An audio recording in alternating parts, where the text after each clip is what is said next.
नमस्कार, मैं श्याम गिरी। आप देख टीएफडी इंडिया न्यूज 24। टीएफडी इंडिया न्यूज 24 में आप सभी दर्शकों का स्वागत। पश्चिम बंगाल के दूसरे चरण के मतदान के बाद जो एग्जिट पोल टीवी चैनलों पर, उसकी चर्चा बहुत हुई। लेकिन क्या वह एग्जिट पोल वाकई सही है? 2024 लोकसभा चुनाव में भी ऐसे ही थे और एक बड़ी महत्वपूर्ण बिंदु यह है कि अमित शाह ने कहा था 170 और 170 कहा तो सभी एग्जिट पोल वाले 170 के आसपास या 170 के पार एग्जिट पोल दिखाने लग गए। अब दर्शक ध्यान से समझिए, लोकसभा चुनाव 2024 में मोदी और शाह ने कहा था 400 के पार, तो 450 तक एग्जिट पोल वाले जाने लगे, 350 से 450 तक चले गए। लेकिन 2024 के लोकसभा चुनाव में एग्जिट पोल का तमाशा जो बना, 30 लाख करोड़ रुपए का शेयर मार्केट धराशायी हो गया जब 4 मई को रिजल्ट आया था। 2024 4 मई, 30 लाख करोड़ रुपया शेयर मार्केट से स्वाहा हो गया। यानी कि बड़े लोगों ने पैसा लगा करके और पैसे को निकाल लिया। सीटें 240 में सिमट गई, 450 पार करा दी। इस बार पश्चिम बंगाल में अमित शाह ने 170 पार कहा, मोदी ने 170 पार कहा, तो फिर 170 के आसपास यानी कि 160 या 170 के पार सभी दिखाने लगे। लेकिन हकीकत यह है कि ममता बनर्जी पश्चिम बंगाल के अंदर 180 सीटों को क्रॉस कर रही है, पार कर रही है 180 सीटों। और मैं एक्सिस माई इंडिया का अगर कहूं आप दर्शकों को, तो वही एक्सिस माई इंडिया है जो 400 सीटें दे रहा था भारतीय जनता पार्टी को 2024 लोकसभा चुनाव। अब महत्वपूर्ण यह है कि जिन जिन कंपनियों ने एग्जिट पोल किया है, इन कंपनियों का सैंपल साइज क्या है, आप दर्शक चौंक जाएंगे।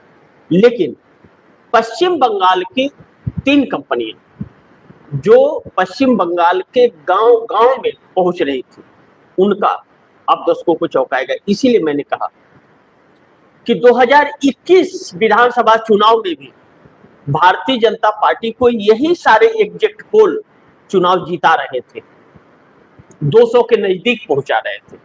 भारतीय जनता पार्टी 200 तो छोड़िए, 100 भी छोड़िए, 70 से 77 पर आकर अटक गई।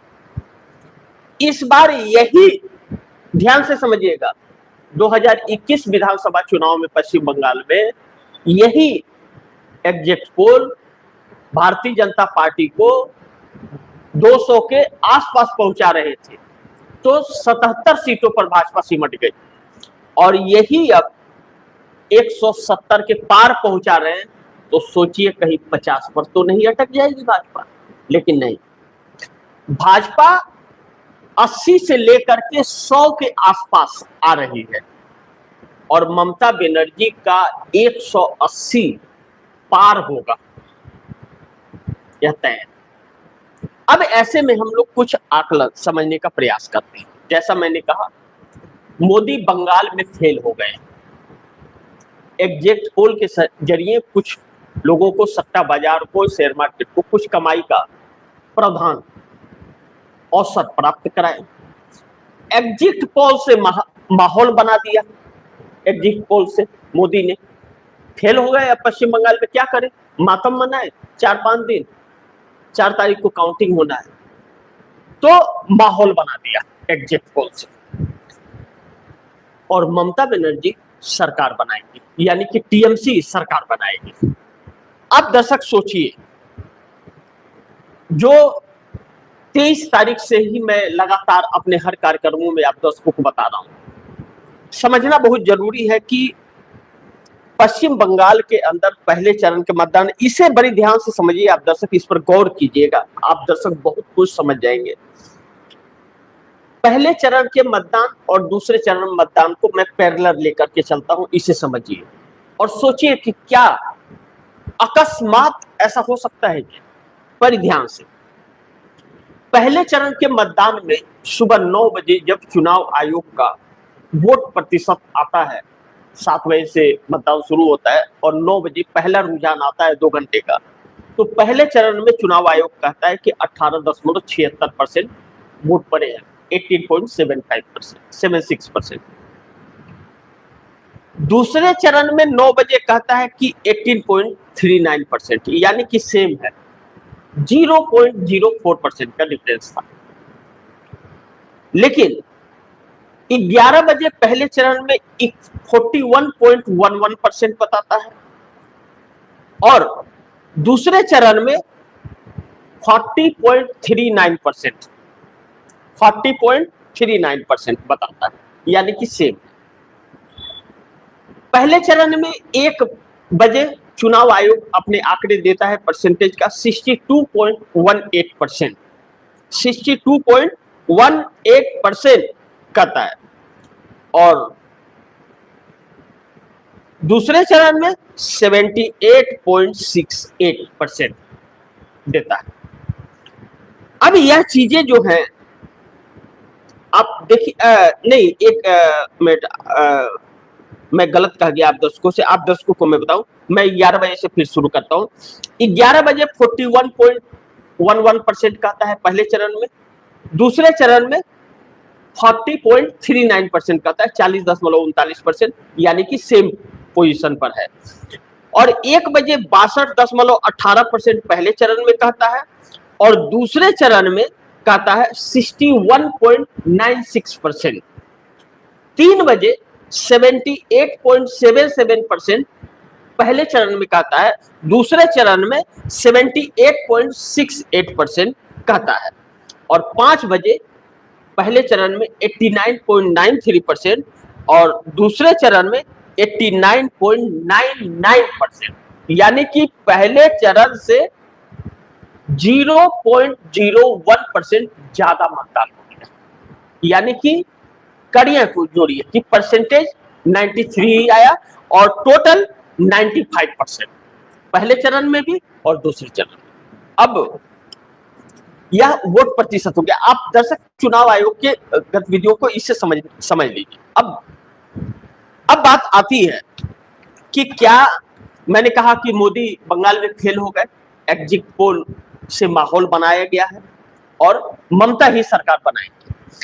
2021 के अंदर भारतीय जनता पार्टी को 200 के आसपास एग्जिट पोल में इन्होंने दिखाया। अब ध्यान से इसे यह समझिए कि मैट्रिज ने पश्चिम बंगाल में इस बार ममता बनर्जी को 125 से 140 दिया। कितना? 125 से 140। भाजपा को 146 से 161, अन्य को 6 से 10। ध्यान रखिएगा। पोल डायरी कहता है कि 125 से 140, सेम एकदम बिल्कुल सेम। मैट्रिज और पोल डायरी एकदम सेम है। ध्यान दीजिए, मैं आखिरी में आप दर्शकों को बताऊंगा, चौंक जाएंगे आप। मैट्रिज कहता है 125 से 140 सीटें किसे मिलेगी? ममता बनर्जी को। बीजेपी को 146 से 161, यानी कि भाजपा की सरकार बन रही है। पोल डायरी कहता है 125 से 140 टीएमसी को, 146 से 161 भाजपा को, यानी कि मैट्रिज और पोल डायरी का एक ही है। चाणक्य जो न्यूज 24 है, चाणक्य कहता है 130 से 140 टीएमसी को और 150 से 160 भाजपा को। प्रजा पोल कहता है 85 से 110 सीटें टीएमसी को, 178 से 208 सीटें भाजपा को।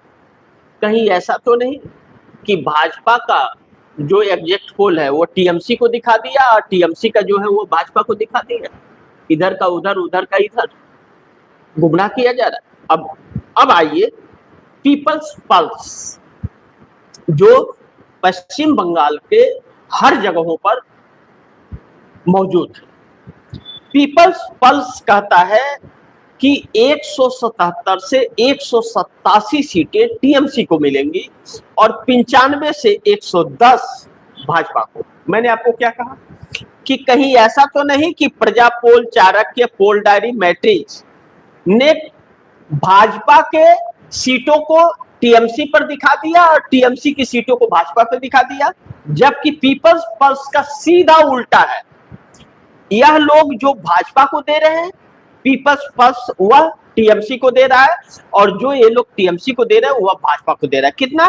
पीपल्स पल्स कह रहा है कि 177 से 187 टीएमसी ममता बनर्जी को मिल रहा है और 95 से 110 किसे मिल रहा है? भाजपा को मिल रहा है।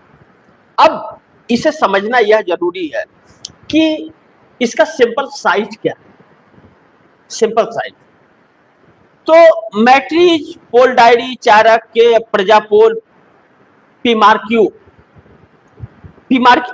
हाँ एक चीज आप दर्शकों देख लीजिए, पीमार्क्यू ने सेम अमित शाह ने जो बयान दिया था उसी को यहाँ पर दर्शा दिया है। पीमार्क्यू कह रहा है कि 118 से 138 टीएमसी को मिलेगा, 150 से 175 किसे मिलेगा? भाजपा को। लेकिन प्रजा पोल ने भाजपा को 208 तक दे दिया, यानी कि 177 से 187 यानी कि 180 सीटें ममता बनर्जी ला रही हैं। अब इसका आप दर्शक बड़ी ध्यान से उस समीकरण को सुनिए जो सिंपल साइज है। आप दर्शक भी वोट डालने जाते हैं तो कहीं आपसे भी पत्रकार टकराते होंगे। अब इसमें क्या है, मैट्रिक्स, पोल डायरी, चाणक्य, प्रजा पोल और पीमार्क्यू क्या कह रहे हैं इनका कि यह जहां गए हैं पूछने के लिए, जहां पूछे हैं वहां 6 आदमी में 4 आदमी, 6 में 4 ने भाजपा को कहा है। 6 में अब 10 आदमी वहां से निकले पोलिंग बूथ से, ध्यान से समझिए, 10 आदमी पोलिंग बूथ से निकले, 6 से पूछे तो उन्होंने कुछ जवाब नहीं दिया कि भाजपा को या टीएमसी को, यानी कि साइलेंट, वह चले गए। अब 4 आए और उन 4 में पूछ रहे हैं तो 3 भाजपा को बोल रहा है और 1 टीएमसी को बोल रहा है। इनके समीक्षा के अनुसार, इनके समीक्षा का जो इसका पूरा खाका है इनके एग्जैक्ट पोल का, किसका? मैट्रिक्स, पोल डायरी, चाणक्य, प्रजा पोल और पीमार्क्यू, इनका क्या है कि 10 लोग निकल रहे पोलिंग बूथ से तो यह 6 पहले 6 से पूछे तो वह कुछ नहीं बोल रहे, साइलेंटली चले गए, कोई यस और नो किसी को नहीं बोले कि किसको दिए किसको नहीं। लेकिन 4 लोग बोल रहे हैं तो उन 4 में 3 भाजपा को बोला और 1 टीएमसी को बोला। तो यह बताइए कि 3 आदमी के एस पर सरकार बन जाएगी और 7 आदमी पर सरकार नहीं बनेगी। यह इनका सैंपल है, यानी कि 10 में 3 से बात कर रहे हैं। अच्छा, दूसरी चीज, हर पोलिंग बूथ का इनके पास आंकड़ा नहीं है। अगर एक विधानसभा के अंदर 4 लाख वोट है, मान लेते हैं कि 4 लाख वोट है एक विधानसभा के अंदर, तो 4 लाख वोट में यह अगर 10,000 लोगों से पूछ लिए, मान लेते हैं, और इसे पूछे नहीं है, 10,000 लोगों से पूछ लिए, तो क्या 10,000 लोग 4 लाख लोगों के भविष्य का फैसला करेंगे? 4 लाख लोगों में 10,000 लोग बाकी 3,90,000 लोगों के मनों की बात को बता देंगे? बता सकते हैं? क्या उन 10,000 की जो सोच है 3,90,000 लोगों की भी वही सोच होगी? यह जरूरी है क्या? अब यह चीजें हैं। दूसरी, मैट्रिक्स, पोल डायरी या चाणक्य, प्रजा पोल, पीमार्क्यू, इन लोगों का क्या है एग्जिट पोल का तरीका? कुछ लोगों का, बड़े बड़े विशेषज्ञों के कहे अनुसार मैं कह रहा हूं, और राजनीतिक विशेषज्ञ बड़े बड़े पत्रकारों का और पश्चिम बंगाल के लोकल बॉडी पत्रकारों के हिसाब से, यह लोग वहां एक विधानसभा में एक व्यक्ति अगर भेज दे रहे हैं तो सब विधानसभा में नहीं भेजते। एक विधानसभा में एक व्यक्ति 4 लाख लोगों से बात कर पाएगा? क्या 2 लाख लोगों से बात कर पाएगा? क्या 1 लाख लोगों से बात कर पाएगा एक व्यक्ति? क्या 50,000 लोगों से बात कर पाएगा? क्या 10,000 लोगों से बात कर पाएगा एक आदमी? नहीं कर पाएगा। यह भारतीय जनता पार्टी के दफ्तर से लिखा हुआ पर्ची इस पर छप जाता है। लेकिन अब हकीकत पीपल्स पल्स पे आई है। 177 से 187 सीटें टीएमसी को दे रहा है और 95 से 110 भाजपा को दे रहा है। अब इसमें बड़ी महत्वपूर्ण है कि अगर 10 पोलिंग बूथ है तो 10 पोलिंग बूथ है तो यह जा करके कम से कम 5 पोलिंग बूथ का आंकड़ा ले रहा है। अगर 10 पोलिंग बूथ, एक उदाहरण बता, 10 पोलिंग बूथ है तो 5 पोलिंग बूथ का आंकड़ा ले रहा है, यानी कि 50%। अगर 4 लाख में 1 लाख या 1.5 लाख का सैंपल है, सैंपल साइज है, 4 लाख में 1.5 लाख का सैंपल साइज है या 1 लाख का सैंपल साइज है, 1/3 सैंपल साइज है अगर, तो उस 1/3 सैंपल साइज से 75% अनुमान लगाया जा सकता है।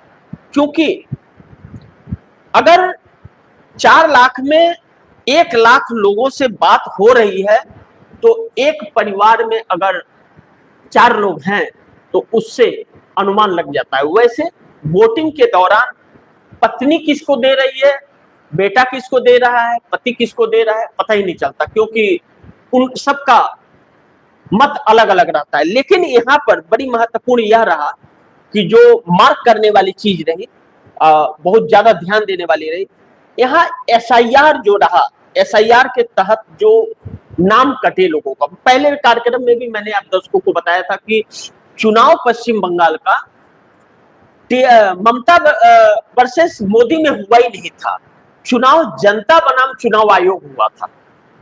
तो अब जनता ने जो जिसका नाम एसआईआर के तहत कटा वह आक्रोशित थे कि किसी के बेटे का नाम कट गया, किसी के पिता का नाम कट गया, किसी के माँ का नाम कट गया, किसी के बीवी का नाम कट गया।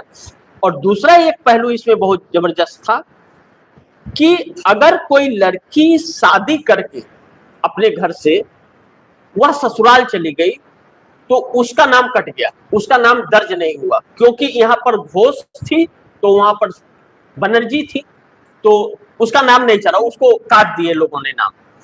एक बहुत सोची समझी रणनीति शतरंज के साथ हुआ। लेकिन अब सवाल यह है क्या भारतीय जनता पार्टी सरकार बना देगी? हकीकत तो हम लोगों को 4 मई को ही पता चलेगा। लेकिन एक शक और जाहिर हो रहा है जो बहुत महत्वपूर्ण है, आप दर्शकों से इसे जरूर शेयर करना चाहूंगा कि आखिर सोचिए 4 राज्य, एक केंद्र शासित प्रदेश, 5 राज्यों के चुनाव हुए, जिसमें पांडिचेरी, केरल और असम 9 तारीख को हो गया, 23 तारीख को तमिलनाडु का हो गया और 23 और 29 2 चरण में पश्चिम बंगाल का हुआ। एक महीने से पांडिचेरी, केरल और असम का वोट डाल करके मशीन स्ट्रांग रूम में रखा हुआ है, एक महीने से उसकी रखवाली की जा रही है। उसे क्यों रखा गया? पश्चिम बंगाल के मतदान के लिए 1 महीना तक आप उसको रोक दिए काउंटिंग के लिए, क्यों नहीं काउंटिंग कराया उसका? आपको महाराष्ट्र का चुनाव कराना था तो हरियाणा का आपने काउंटिंग करा दिया कि इसके जीत का श्रेय हम वहां लेंगे। और यहां पर आपकी स्थिति अच्छी नहीं है तो यहां पर आपने उसकी काउंटिंग को रोक दिया और पश्चिम बंगाल का चुनाव कराया। ठीक है, वह भी आप करा लिए, कोई बात नहीं, 5 राज्यों के एक साथ ही कराइए। क्या 5 राज्यों का एक ही साथ दिल्ली में ले आकर के बैठक कराएंगे क्या? जिस विधानसभा का है उसी विधानसभा उसके जिले में ही होगा। एक जिले में जितना विधानसभा पड़ता है उसका सारा जिले में ला दिया जाता है और जिले के स्ट्रांग रूम में उसका काउंटिंग होता है। क्या इतना भी नहीं कोई समझ रहा है? अब इसके आगे 29 तारीख को खत्म हो गया चुनाव, वोट पड़ गए, तो आपको 4 तारीख को क्यों काउंटिंग कराना है?